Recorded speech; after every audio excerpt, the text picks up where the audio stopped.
Welcome back to the channel, boys. Fablinski's coming at your neck with his new Ager Scepter Warlock build.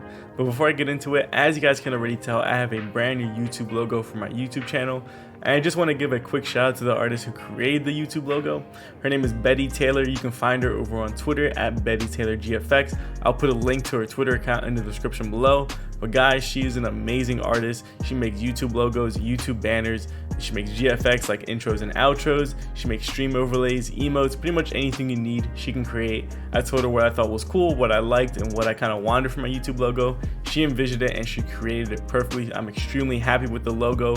She's very nice, very easy to work with, and she makes great artwork. So if you need any type of art for your logos, banners, anything you need, hit her up, go ahead, give her a follow, send her a message, and she'll be more than happy to work with you.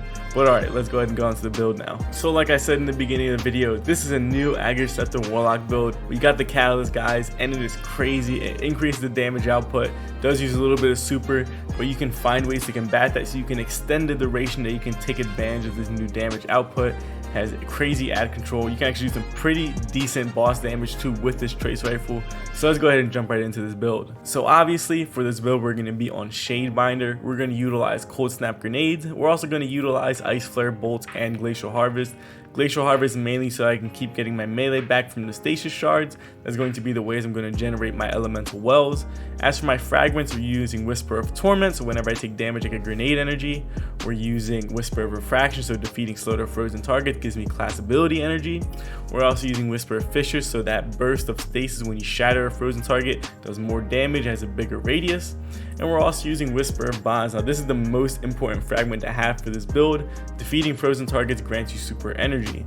So as long as you're getting kills with either Ager Scepter, your melee, if you freeze a target with a grenade and shatter them, you're gonna get super energy. So this plays into the fact that using the catalyst for Ager Scepter actually drains your super energy. As long as you're getting kills with the weapon or any type of shattering frozen kills, you're going to get super energy, which is going to extend the duration that you can actually take advantage of that catalyst. Now moving on to my loadout, obviously we're going to be using Ager Scepter. Now in case you guys don't know what the catalyst does, the catalyst states that drains super energy, overflowing the magazine and empowering the beam with bonus damage. I'm not too sure how much bonus damage, but it's a significant amount. And the ability to slow and freeze targets until the magazine or super energy runs out or the weapon is stowed can only be activated when super energy is full. So we're going to keep this in mind when working on this build. We're going to try to pretty much use Ager Scepter when we can overflow the beam. We use our super energy, drain the super energy, clear all the ads, do some pretty decent chunky damage, and then we're going to deactivate it, and then we're going to try and generate more super energy. So let's keep this in mind when we're talking about the rest of the build. So honestly, just for the rest of my loadout, I'm using Null Composure and I'm using Threaded Needle. You can use whatever you want for the other two guns. I'm mainly using another special weapon because I feel like Ager Scepter is honestly just all trace rifles kind of act like primary weapons even though they use special ammo. So this is going to be the way that I take care of, let's say if I'm running low on Ager Scepter ammo, maybe I just want to run around with my fusion, maybe kill like a major or something like that, and then this is mainly my boss killer. But honestly, Ager Scepter, when it is overcharged using the will given form, you can pretty much do major damage, you can melt majors, you can do some pretty okay boss damage. So I'm just gonna be using this a lot, and then when I need to use this to get more special. So you can use whatever you want though. If you want to use a grenade launcher or if you want to use a sniper, you can do that as well. It doesn't really matter. Now moving on to my stats, the two main important stats here are of course recovery, so that I get my health back quickly and I get my rift back quickly. And then we're also using 100 strength. Now the main reason I'm doing that is because I am using melee well maker and I'm also using fonts of might. Now doing this is going to allow me to spawn elemental wells. When I pick up those elemental wells, I'm going to get 25% damage buff to stasis weapon damage using Ager Scepter. Pair that with the will given form from the catalyst. This thing is just going to melt bosses, do some pretty insane damage. Well, I wouldn't say it's going to melt bosses, but you can do some pretty decent damage to bosses. You can definitely melt majors. I've even destroyed some champions without stunning them, overloading them, and stopping them, whatever it is.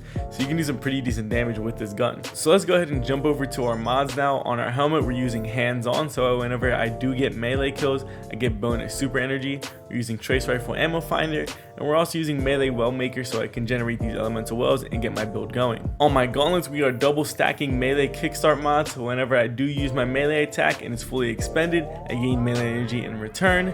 And then we're also using elemental charge, so become charged light by picking up an elemental well. If the elemental well's element type matches your subclass element, you gain 2 stacks of charge or light. This is going to play into the next mod that I'm using, which is energy converter. Now moving on to my chest piece, which is also my exotic piece of choice, we're going to utilize mantle battle harmony. In case you guys don't know how this exotic works, the armor perk states that takedowns with weapons that have a damage type match to your subclass element grant you super energy. While your super energy is full, you instead gain a temporary bonus to weapon damage of the type matching your subclass element. Now we're not going to be taking advantage of that second part, but that first part, pretty much getting weapon kills with Stasis, Ager Scepter is going to give me bonus super energy for doing that. Going to get a ton of weapon kills on top of Whisper Bonds for getting frozen enemy kills, going to give me bonus super energy, and hands-on getting melee kills is going to give me bonus super energy. So this is all the ways I'm going to make up for the fact that I'm going to be draining my super energy using Ager Scepter. Now the two most important mods we're using on our chest piece are Trace Rifle Reserves. I'm using this that way I don't run out of Trace Rifle ammo. It can happen if you aren't conscious of how much ammo you have. It is a special weapon and it does chew through a lot of ammo. It shoots very quickly, so it's very possible to run out of ammo. You gotta be a little conscious of how you're using it. And then we're also using energy converter. While charged with light, using your grenade attack grants you super energy, consuming all stacks of charged with light. The more stacks you have, the more energy you gain, up to a maximum of 50% of your super energy. So as long as I am underneath that 50% threshold, I use my grenade while charged with light and it gives me super energy in return. So my thought process here is, if let's say if I do use all my super energy using the catalyst for Ager Scepter, and if I have some stacks of charged with light, I can throw my grenade, get a nice bump in super energy, and then gain more super energy using hands-on, getting Whisper Bonds procs, and using Mantle Battle Harmony. On my legs, we're utilizing Trace Rifle Scavenger, and we're also using Supercharge, so I can have 2 additional stacks of charge with light, so now I can have a maximum of 4 stacks of charge with light. And on my Warlock bond, we are double stacking Outreach mods, so whenever I do cast my Rift, I gain a nice little bump in melee energy for doing so. And we're using Fonts of Might, so picking up an elemental wall that matches your subclass energy type grants a temporary bonus to weapon damage of that same elemental type. We're using stasis weapons. Melee well maker is going to generate stasis elemental wells. Picking those up is going to give me a 25% damage buff to stasis weapons, and then whatever the damage buff is for using the catalyst for Ager Scepter. I don't know how much it is, but I'm assuming it's a pretty good amount because I can shoot through champions with no problem. Mages, of course, I can do some pretty good boss damage if I need to. So I'm assuming that's a pretty good buff. Stacking it with Fonts of Might just makes it crack. And moving on to my Warlock fashion, I tried to make Mantle Battle Harmony look as good as possible. I went with this white and gold look and I really liked it. I went with the black helmet, the black gloves, and the black boots. So we can just jump down to our customization screen. These are the shaders I am using, and here are all the armor ornaments I'm using. So if you like my fashion, you can pause it, take a screenshot, and you can recreate it if you would like to. I think Bungie has been doing a great job with these catalysts recently. I don't like the ones where it's just like a simple stat boost like plus 20 reload or extra aim assist, although it's really good. I like the ones that are a bit more creative, such as Ager Scepter, or maybe the Cryosynthesia, or Lawrence Driver. Like, these catalysts kind of take this weapon to a new level, and it's just not a simple stat boost, which is just like not very creative and just kind of boring. You know, I want things to be exciting, I want things to be fun, and I'm loving the fact that they did this with Ager Scepter. Now, I think that this thing is really potent. It can actually do some pretty decent damage. The fact that you can just freeze without having to actually kill an enemy and then freeze is really strong, but it's still asking me to give up my super energy. Now, there obviously is ways to combat this, such as this build, for example, using Mantle Battle Harmony. We got Whisper Bonds on, we got hands on, so we're generating a lot of super energy anyway. But I think that having your super available is just really, I think supers offer too much to give up your super energy. For example, if I was just using the shadebinder super as is, then I get increased damage resistance. I'm not using any type of ammo or anything, so I don't have to worry about ammo economy. Then I can freeze a bunch of targets and then shatter them. I mean, although you can do it with Ager Scepter, but I think it's really important because let's say you're doing a nightfall and you're the last one alive and you might be close to dying, you're getting overwhelmed. You can pop your super, you get damage resistance, you can freeze all these enemies, you can go res, even you can tank some damage, get the res off. So I think that having your super is just really important. Now it's extremely fun, and maybe I'm just overthinking it, and maybe you can still get away with using it. Maybe you only consume the super energy when you know you're not gonna have to maybe use your super, and you can just freeze everything and do some pretty nice damage. But I don't know, I still think it's really fun and it is really potent, But if I was to take this in something like endgame content like Master or GM Nightfall, or maybe even into raids, I just feel like having your super is just really important.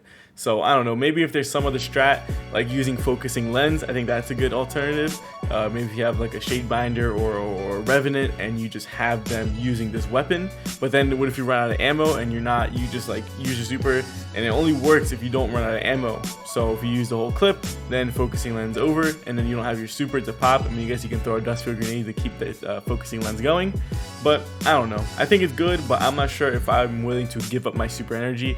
I actually just love using supers, so maybe it's just my personal preference. So I don't know, let me know what you guys think. Definitely try this build out though. It is a lot of fun and it is really potent. So give it a try and let me know what you guys think in the comments below.